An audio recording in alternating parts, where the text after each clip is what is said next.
इस्तीफा दे दिया है। चुनाव से पहले कांग्रेस को एक बड़ा झटका यहां पर लगा है। एआईसीसी और प्रदेश कांग्रेस अध्यक्ष को अपना इस्तीफा उन्होंने भेज दिया है। बता दें कि सर्व आदिवासी समाज के बैनर तले अब वो चुनाव लड़ सकते हैं।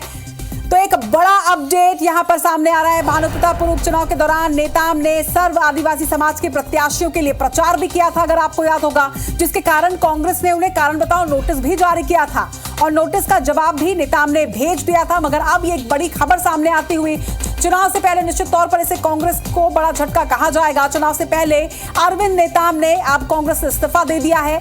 एआईसीसी और प्रदेश कांग्रेस अध्यक्ष को अरविंद नेताम ने अपना इस्तीफा भेज दिया है और सर्व आदिवासी समाज के बैनर तले अब उनके चुनाव लड़ने के कयास भी लगाए जा रहे हैं। तो एक बड़ा आदिवासी चेहरा और अब आदिवासी समाज के प्रत्याशी के लिए प्रचार करने पर उन्हें कांग्रेस ने कारण बताओ नोटिस भी जारी किया था। आपको ये भी जानकारी दे दें कि इसका जवाब भी उन्होंने दे दिया था। लेकिन अब एक बड़ी बात सामने आ रही है। सर्व आदिवासी समाज के बैनर तले वो चुनाव भी लड़ सकते हैं, लेकिन यहां पर निश्चित तौर पर कांग्रेस को एक बड़ा झटका। एआईसीसी और प्रदेश कांग्रेस अध्यक्ष को कांग्रेस नेता अरविंद नेताम ने इस्तीफा दे दिया है। एक बड़े आदिवासी नेता के तौर पर उन्हें जाना जाता है। एआईसीसी और प्रदेश कांग्रेस अध्यक्ष को उन्होंने इस्तीफा भेज दिया है। हालांकि नेताम ने आखिर कांग्रेस का हाथ क्यों छोड़ा, ये एक बड़ा सवाल यहां पर उठता हुआ, लेकिन इस बात से इनकार नहीं किया जा सकता कि अरविंद नेताम जो इसके पहले भी उपचुनाव के दौरान आपने देखा होगा कि वो सर्व आदिवासी समाज के प्रत्याशियों का प्रचार कर रहे थे और उस वक्त भी कारण बताओ नोटिस उनको जारी किया गया था। अगर बात करें उनके सियासी सफर की, नेताम ने आखिर हाथ क्यों छोड़ा, ये तो बड़ा सवाल है ही, लेकिन नरसिम्हा राव सरकार में केंद्रीय राज्य मंत्री ये रहे हैं। एक बड़ा चेहरा आदिवासी वर्ग से सामने आते हैं। 1996 में कांग्रेस से निष्कासित इन्हें किया गया था और अगर बात करें उस निष्कासन के बाद इन्होंने फिर से कांग्रेस ज्वाइन की थी। मालिक मकबूजा कांड के बाद ये निष्कासन की कार्रवाई उनके ऊपर हुई थी। 1998 में कांग्रेस में उन्होंने एक बार फिर से वापसी की, लेकिन इसके पहले उपचुनाव में जिस तरह से उन्हें कारण बताओ नोटिस जारी किया गया था, उसके बाद भी उन्होंने फिर से नोटिस का जवाब दिया था और कांग्रेस में सक्रिय भूमिका हमेशा से ही वो निभाते रहे हैं। लेकिन अगर बात करें उनके अब तक के सफर की, तो एक बड़ा आदिवासी चेहरा और अगर आदिवासी नेता कांग्रेस का हाथ छोड़ रही है तो इसका आदिवासी वर्ग पर और आने वाले चुनाव पर क्या असर पड़ेगा, यह भी एक बड़ा सवाल है। तो नेताम ने हाथ छोड़ा है कांग्रेस को एक बड़ा झटका यहां पर लगता हुआ। चुनाव से ठीक पहले जिस तरह से आदिवासी नेता अरविंद नेताम ने कांग्रेस से इस्तीफा दे दिया है, इसके कई मायने निकाले जा सकते हैं। जरा जानकारी के साथ हमारे सहयोगी सौरभ परिहार इस वक्त हमारे साथ जुड़ रहे हैं। सौरभ, अरविंद नेताम ने आखिर कांग्रेस का हाथ क्यों छोड़ा, इस पर अब कई कयास लगाए जाएंगे, लेकिन आपके पास क्या पुख्ता डिटेल है इस खबर पर? बिल्कुल, देखिए, सबसे पहले कल IBC 24 ने ही ये जानकारी दी थी कि किस तरीके से अरविंद नेताम कांग्रेस पार्टी से इस्तीफा दे सकते हैं और यही हुआ है। कल सर्व आदिवासी समाज का कार्यक्रम था रायपुर में इंडोर स्टेडियम में और इस दौरान जो है अरविंद नेताम ने जो है अपने सर्व आदिवासी समाज के कार्यक्रम में ही जो है ये घोषणा की थी कि मैं जो है अब कांग्रेस पार्टी से इस्तीफा देता हूं और कल ही हमने देखा कि वो इस्तीफा दे दिए थे और आज जो है उन्होंने उसकी विधिवत जो पत्र है अपने प्रदेश अध्यक्ष और राष्ट्रीय अध्यक्ष है उनको भेजा है और निश्चित रूप से कांग्रेस पार्टी को एक झटका माना जा सकता है, क्योंकि जिससे पहले भी हम आपको याद होगा कि कैसे जो नंद कुमार साह है वो भाजपा छोड़कर कांग्रेस में शामिल हुए थे। तो ऐसे में ये जो है कहा जा रहा था कि कहीं ना कहीं कांग्रेस जो है आज मामले पर काफी मजबूत है और अभी मैं जो है बस मुझे 1 मिनट का समय लगेगा जब मैं अरविंद नेताम के पास जो है यहाँ पहुंचने वाला हूँ। अरविंद नेताम जो है नेताम के पास जो है यहाँ पहुंचने वाला हूँ। अरविंद नेताम जो है यहाँ रायपुर में रुके हुए हैं और सीधे हम जो है अरविंद नेताम जी से बातचीत करेंगे। आप देख सकते हैं कि अरविंद नेताम जी हमारे साथ मौजूद हैं। नेताम जी, आपने कांग्रेस पार्टी से इस्तीफा दे दिया है, क्या कारण रहा? लाइव हैं आप, दर्शक देख रहे हैं। मैंने इस्तीफा देने को एक आध कारण थोड़ी होता है जी, तो क्या कारण है? वही छत्तीसगढ़ की जनता और खासकर जो आदिवासी समुदाय वो जानना चाहती है आपसे। देखिए, ऐसा मेरा मानना है कि इस सरकार ने जो आदिवासियों को जो संवैधानिक अधिकार है उनको अनदेखी कर रही है, ठीक उल्टा कर रही है। और आज प्रदेश में कई इलाकों में, आदिवासी इलाकों में असंतोष और धरने प्रदर्शन रैली हो रहे हैं। और सबसे जो मुझे तकलीफ हुई है कि जो पेशा कानून जो हम लोगों के समय बना पार्लियामेंट में, उस कानून को हमने बहुत सोच समझ के बनाया था, इसलिए कि जो ठीक है, आप कह रहे हैं कि पेशा कानून इसलिए बनाया गया था ताकि जो आदिवासी हैं उनको अधिकार उनका मिल जा सके और जल जंगल जमीन की जो लड़ाई लड़ते हैं वो मिल सके। सर लेकिन मैं जल जंगल जमीन पे, इस कानून में जल जंगल जमीन पे अधिकार समाज को भी, गांव सभा को भी है। और इनके बिना परमिशन के, बिना अनुमति के सरकार भी उसमें दखलंदाजी नहीं कर सके। बहुत बड़ा अधिकार पेशा कानून में मिला, उसको ख़त्म कर दिया पिछले 9 अगस्त को। इसीलिए हमने ये 9 अगस्त का दिन इसीलिए चुना था, इंतज़ार कर रहा था। और उस कानून के ख़त्म होने से आज अस्तित्व खतरे में है, जल जंगल खतरे में है। सर लेकिन भूपेश सरकार और खासकर मुख्यमंत्री भूपेश बघेल तो कह रहे हैं कि कांग्रेस सरकार जो है पूरी तरीके से आदिवासियों के लिए काम कर रही है, तो ऐसे में आप असंतुष्ट क्यों हैं सर? मैं पूछना चाहता हूँ सरकार से, सरगुजा में जो कोल बेल्ट है हसदेव, वहाँ 4-5 साल से आंदोलन हो रहा है, क्यों हो रहा है? बस्तर में सिलगेर में 2.5 साल से धरना प्रदर्शन क्यों हो रहा है? बस्तर में 20-25 जगह से 1 साल से धरना प्रदर्शन हो रहा है, क्यों हो रहा है?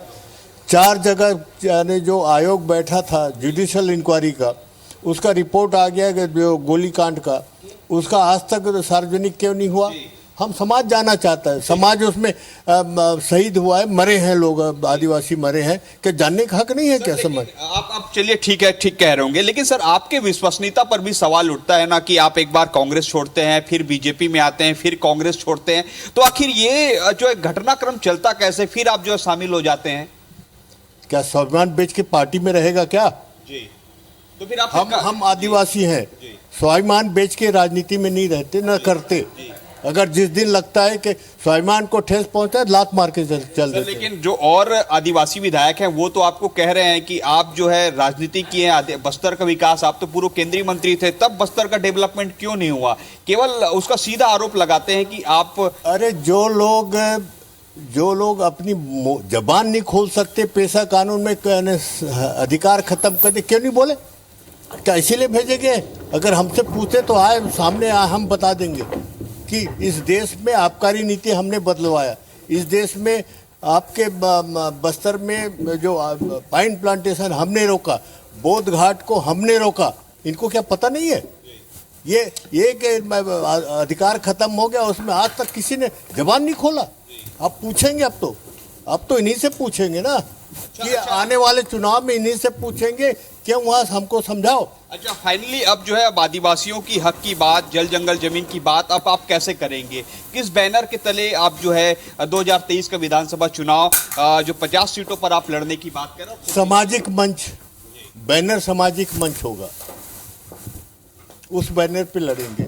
विश्व रूप से सामाजिक और समाज को जगाने के लिए लड़ रहे। हम कोई राजनीतिक कितना प्रभाव पड़ेगा आप लोगों पे, उसकी हम चिंता नहीं करते। पर जिस दिन, अरे हमारे पुरखे 150 साल पहले अंग्रेजों से लड़े, उस जमाने में क्या उनको अकल आ गई थी क्या? कहीं ना कहीं ठेस पहुंचा, जल जंगल जमीन पे अधिकार खत्म हो रहा था, यह अंग्रेजों ने किया। आज भी वही मंशा है। अगर सरकार नहीं समझती तो हम क्या करें? वो देखिए उसका आप बार बार यही कह रहे हैं कि सरकार में जो है भूपेश सरकार जो है आदिवासियों के हित में काम नहीं की, तो आप क्या इसकी शिकायत या इसकी जानकारी ऊपर आला कमान को नहीं पहुंचाए थे क्या? क्योंकि आप तो कांग्रेस के वरिष्ठ आदिवासी नेता हैं, सभी बड़े नेताओं से आपकी मुलाकात जो है कोई बहुत बड़ी चीज नहीं है। नेताओं से पूछना, आला कमान कितने लोगों से मिलती रही है? भेंट ही नहीं होती। सोनिया गांधी अभी तक नहीं मिली आपसे, राहुल गांधी? कोरोना काल के बाद से आज तक भेंट नहीं हुई। आपने कितने बार चाहा कि मैं मुलाकात करूं? अरे माधवन से पूछ लीजिए, चेक कर लीजिए, माधवन से चेक कर लीजिए, सब पता चल जाएगा। तो फाइनली क्या मुद्दे को लेकर अब जो है जनता के बीच जाएंगे और आप बोलेंगे कि भूपेश सरकार आदिवासियों के लिए काम नहीं की है, और आप जो कहते हैं कि जल जंगल जमीन की लड़ाई और अधिकार पेशा कानून जो है हम अपने लोगों के बीच रखेंगे?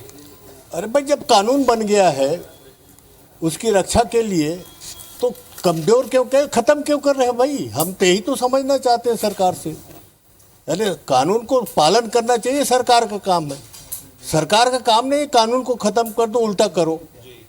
तो इतने आंदोलन, मैं तो वही कहा ना, इसका बताए ना सही, सरकार तो बताए। लंबी लंबी बात करते हैं, और हमको तो कल विज्ञापन देखा, हम पेशा कानून की पूरी ताकत के साथ उनका अधिकार दिए हैं। जले में नमक क्यों छिड़कते हो? सर, लेकिन कांग्रेस कहती है कि बीजेपी के नेता जो है आदिवासियों का अपमान करते हैं। फिर क्या आप तो कांग्रेस नेता रहे हैं, अब इस्तीफा दे दिए, तो क्या लगता है कि कांग्रेस में भी आदिवासियों का अपमान हो रहा है? अपमान की बात नहीं है, अधिकार को सुरक्षित रखो। आदिवासियों की जो अधिकार दिया गया है उसको इम्प्लीमेंट करो, ये मूल समस्या है। बुनियादी अधिकार है, संविधान की जो अधिकार दिया गया है उसको लागू करो, ये सवाल है। यहाँ तो अस्तित्व का सवाल है कि वो इंडिविजुअल व्यक्तिगत की सवाल नहीं है। आप कह रहे हैं कि जो स्वाभिमान के लिए आप लड़ाई लड़ते हैं और आप में स्वाभिमान है, तो अब ये लास्ट स्वाभिमान है कि अब आप जो है कोई और पार्टी नहीं जाएंगे, केवल सर्व आदिवासी समाज के बैनर तले ही चुनाव लड़ेंगे, कि चुनाव होने के बाद कांग्रेस या बीजेपी में चले जाएंगे? अब तो किसी राजनीतिक दल में जाने के प्रश्न, इस उम्र में क्या कोई राजनीति करेगा क्या? इस उम्र अनुभव तो है ना आपके पास, हो सकता है कि हम समाज को देंगे, वो अनुभव समाज को देंगे, राजनीतिक दलों को नहीं देने वाले हैं। ठीक है, लास्ट सवाल, क्या कांग्रेस जीत रही है 2023 में? क्योंकि अभी 71 सीट है उनके पास। मैं ज्योतिषी नहीं हूँ, और लेकिन जो आदिवासी वाली सीट है वहां पर तो पूरी तरीके से कांग्रेस काबिज है। ऐसे में क्या लगता है कि आपके आने के बाद वहां पर जो है सीट कम होगी? मैं एक बात कांग्रेस से पूछता हूँ, मुख्यमंत्री से पूछता हूँ, तो अध्यक्ष थे पिछली बार, इसी सर्व आदिवासी समाज ने बीजेपी के खिलाफ आंदोलन किया, 29 सीट में 26 सीट आदिवासी जीता है, जो रिकॉर्ड है। क्या कांग्रेस अपने दम पे जीता है? उनको इतना ही गुमान है तो अब 29 सीट 26 सीट जीत के दिखा दे, यानी काम निकल गया, हो गया। राहुल गांधी 2 बार मीटिंग हम आंदोलनकारियों के साथ में, उनसे सहायता मांगा, मदद मांगी, हमने दिया, और बीजेपी की सरकार को उखाड़ फेंक दिया इस आंदोलन की वजह से।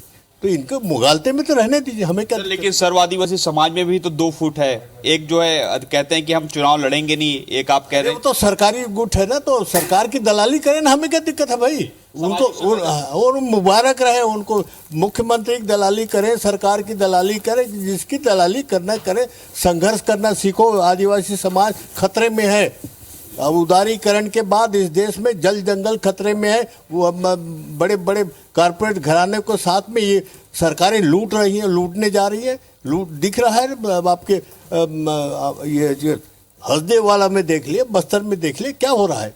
ये तो सिग्नल हो रहा है ना, ये समझे।